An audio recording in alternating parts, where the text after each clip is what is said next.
thank you for having me here. Just a few days ago, I realized that Zubiri, the Spanish philosopher I'm going to talk about, was actually born on a 4th of December. So you can call that providence. It is not good for the man to be alone. I will make a helper suited for him. These words said by God in Genesis 2:18 are confusing and paradoxical. Adam, the man they refer to, is with God, yet he is alone.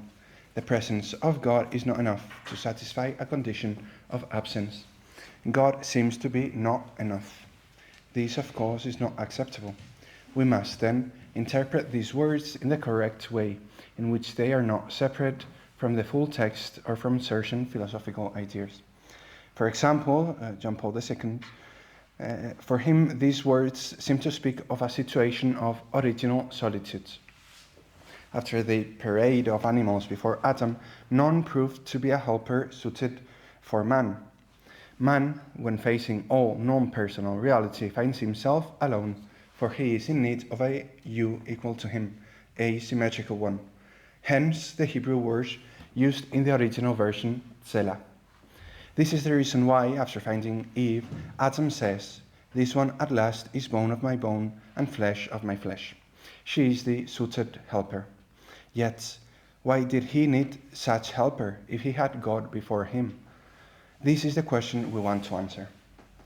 Said original solitude is supported over the moment in which man finds himself at the mercy of the elements, as Esquirol says. At the mercy because he is exposed to reality in a vital and metaphysical way. Man is exposed to his own reality at the same time as he is exposed to the reality he encounters.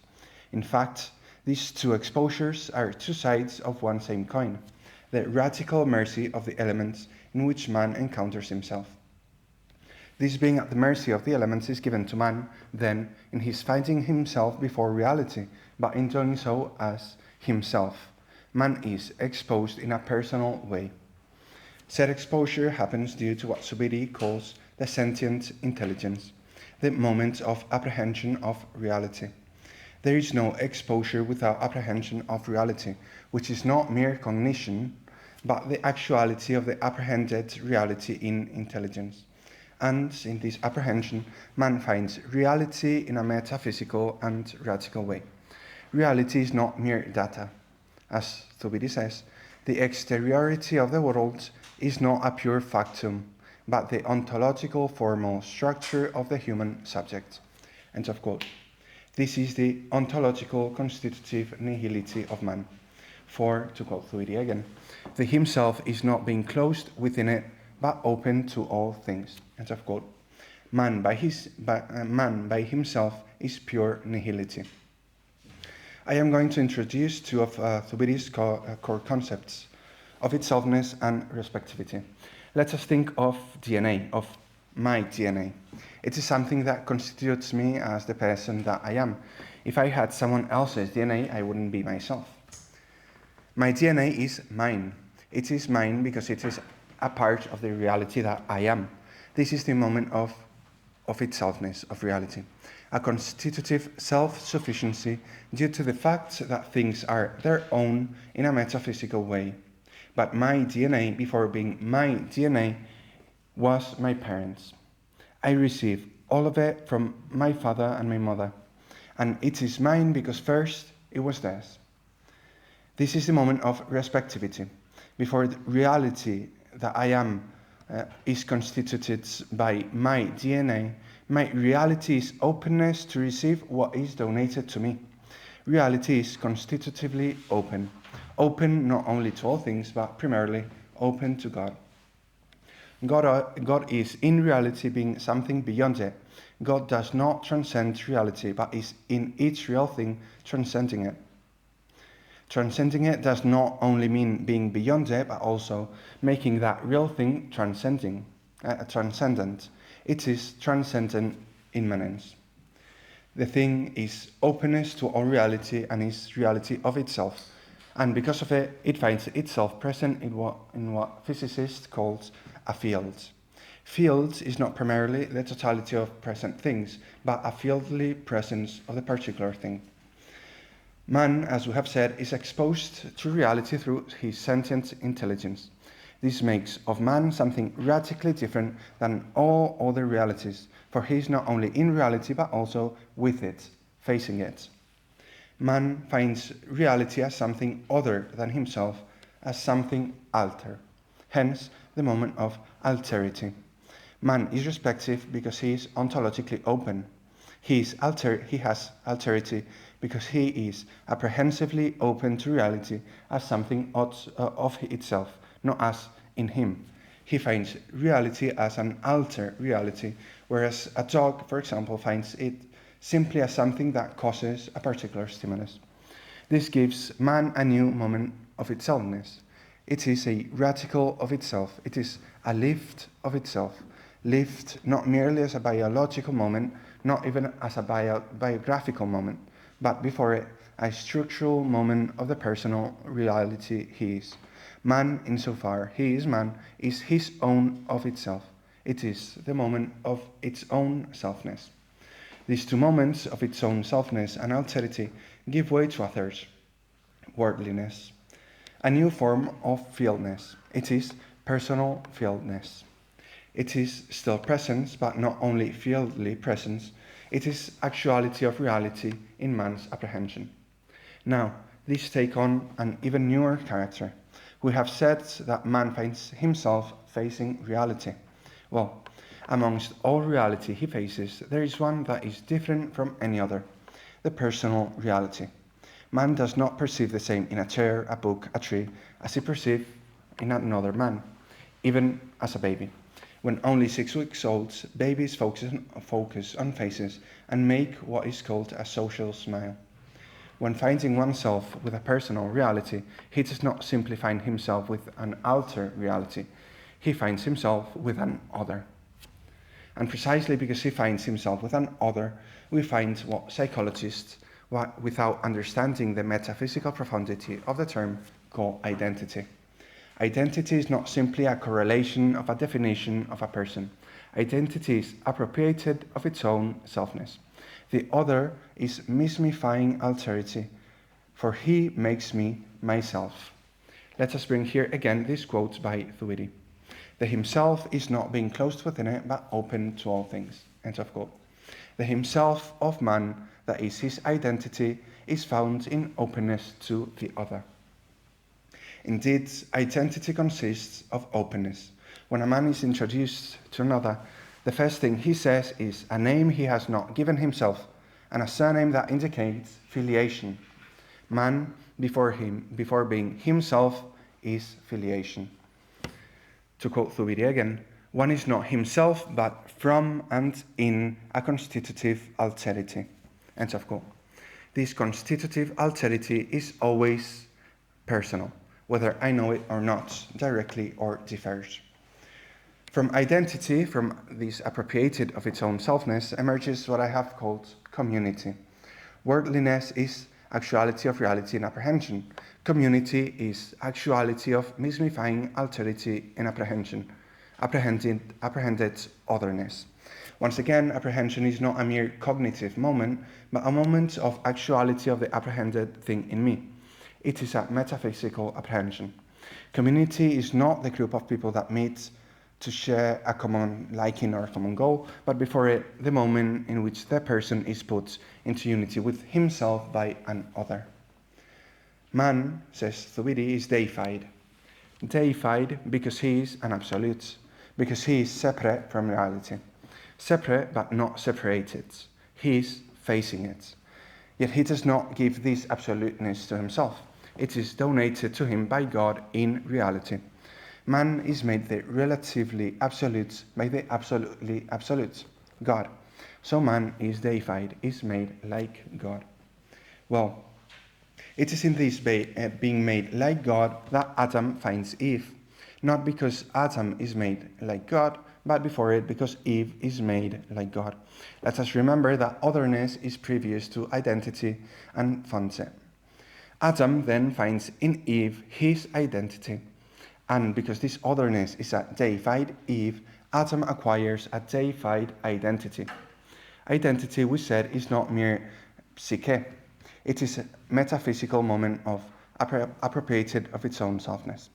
It is only in the presence of Eve when Adam can appropriate his own deification. This help suited for him is deifying help. It is identity of otherness. It is the us of communion, the mutual belonging and dependence that arises from the ontological constitutive nihility. Adam, without Eve, finds himself in reality as a person due to the altered reality, but not as deified. For this, he needs the face of Eve. God is not sufficient for this because God is not deified. God is God who deifies. Without deified person, Eve, Adam cannot appropriate his own deified nature. For God created mankind in his image, and his image includes community. Furthermore, this finding of deification is a pouring of it. I cannot appropriate my own deification, but by pouring it over the other, just as I cannot affirm my own deification, but attending to the other who pours his deification over me. Adam needs to donate himself to Eve at the same time as he needs Eve to donate herself to him. It is the Trinitarian perichoresis of man. To quote Hemmerle, the mutual inner being and finding themselves reciprocally contained in their poles. End of quote. Adam and Eve are a mutual deifying presence within each other.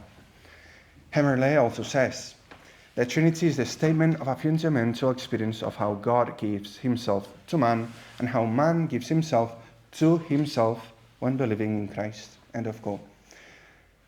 Hemmerle also says, the ultimate and total is bigger than all and, nevertheless, is in everything but in no determined place, not in a determined manner, but in everything in general, like the profundity of everything. End of quote.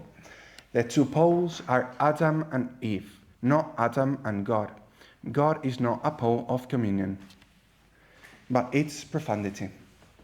Communion is communion because its profundity is God. Man's relationship with God is not just another relationship. To quote Hemmerle again, because the covenant is not a vital relationship amongst others or above others. It encompasses all other relationships and scopes of life. It completely dominates all other relationships. End of quote. God's hiddenness is the presence that gives itself in all presence. God's presence is the Trinitarian character of reality. Reality, as it is respective, gives God to man. To quote St. Paul, God is all in all. Again, Hemmerle, the overcoming and turn to return require each other.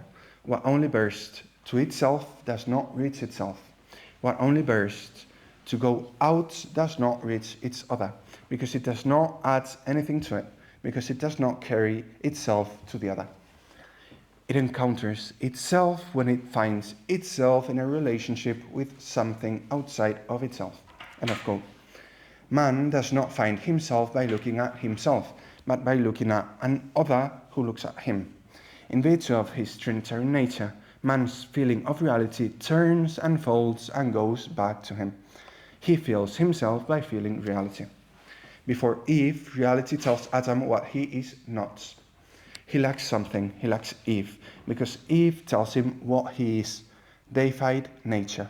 And as deification and mystification are the same thing, Eve does not only tell Adam what he is, but who he is. The relationship between man and God is not vertical but horizontal, precisely because man finds God in relationship with an other. God is the profundity of communion, so he is also the profundity of relationship. Here in this language, and I'm speaking this philosophical language, relationship is not communion. Relationship comes from the Latin relatio, which shares a root with relatus, meaning story. Relationship presupposes a story. Relationship is the historicity of communion. Communion is a metaphysical moment. Relationship is acted metaphysics. Relationship then needs an openness of man in his action. Now, Man can act as if he was not constitutive openness. Man can close himself within, not ontologically, but in a lived way. And openness of action materializes from a particular starting point, desire. Desire is always openness. Desire opens man to what is desires. Yet, I do not desire foods. I desire to personally realize myself by eating. Desire is always the desire for personal fulfillment in what is desire. It is desire to shape oneself in his action, desire to find oneself mystified in the desired action. And, as again, mystifying and deifying are the same thing, to desire is always to desire deification. To quote Italian psychoanalyst Massimo Recalcati, man's desire is perpetually and necessarily desire of the other, desire to be recognized by another desire, desire of the other's desire. End of quote. Adam needed to be desired by Eve because to desire is to desire deification. Not only metaphysical but lived deification, appropriated deification. Again, Recalcati, here is the main occurrence through which life is humanized, when the shout is translated into a radical form of petition. This way, it is the other's aid that redeems life of its absolute abandonment. End of quote. Not being desired leads to the original solitude Adam experiences. Recalcati again. When a life does not feel desired by the other's desire, it does not feel loved. It lives as a stranger. It withers. It feels abandoned, rejected. End of quote. Desire, then, is necessary to fulfill our Trinitarian nature. Trinitarian perichoresis is the mutual presence of the poles, is the mutual pouring of deification. In order to pour their deification over each other, they need to desire each other, for desire opens them up to the acted metaphysics that is their relationship. Feeling is always feeling oneself in reality due to our perichoretic condition. Desire is always the desire of being desired by another. Even when I desire a non-personal reality, for what I desire is not the thing, but to personally fulfill myself in it by its profundity, God. When I desire foods, what I truly desire is the Trinitarian presence of God as food's profundity. Now, what does the mystery of Christ change in this human perichoretic dynamic? Communitarian nature before Christ enables man to become the people of Israel, the holy nation, the people that holds within itself a promise. With incarnation, Christ inaugurates the ecclesiastical nature of the new man. The church is a community that holds not the promise, but its fulfillment, salvation. Without man's Trinitarian quality, there is no salvation. For the Trinitarian quality funds the ecclesiastical nature of the Christian man, who is not Christian for adhering to the logic of a dogmatic definition, but because he is adhered to salvation, which is the life of Christ. This is the essence of Christian life. Community, we have said, is deifying actuality of the other in apprehension. Ecclesiastical community is actualization of one particular other, Christ. The church is the body of Christ. Lumen Gentium also calls the church the kingdom of heaven. In the Fourth Council of Lateran, the church says, one alone is the universal church of the faithful, outside of which no one is saved. End of quote. Outside of the church, no one is saved, because the church is the worldly actualization of salvation, of our salvific identity that is donated to us by God with mediation of the other. This is no longer just ontological deification, it is incarnated deification, lived deification, it is sanctification. From otherness as a recognition of one's own deification emerges God in all his salvific power. Eve is a salvific fundament for Adam because he finds in her his own deified nature and the possibility for salvation. God emerges, we have said, but not because he was not there and man puts him there. but precisely because God is the profundity of community. Because the moment in which there is community, there is God. And the moment God is there, there is community. Adam's original solitude stems from the fact that he lacks something for a complete identity. And what he needs is precisely community.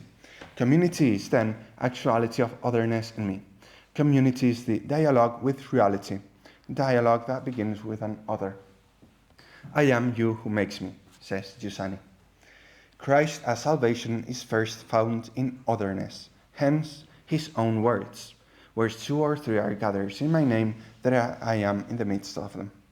Once man has been incorporated into the salvific life of Christ, his whole life is lived as ecclesiastical, as actuality of salvation, and he now encounters his salvation in all things.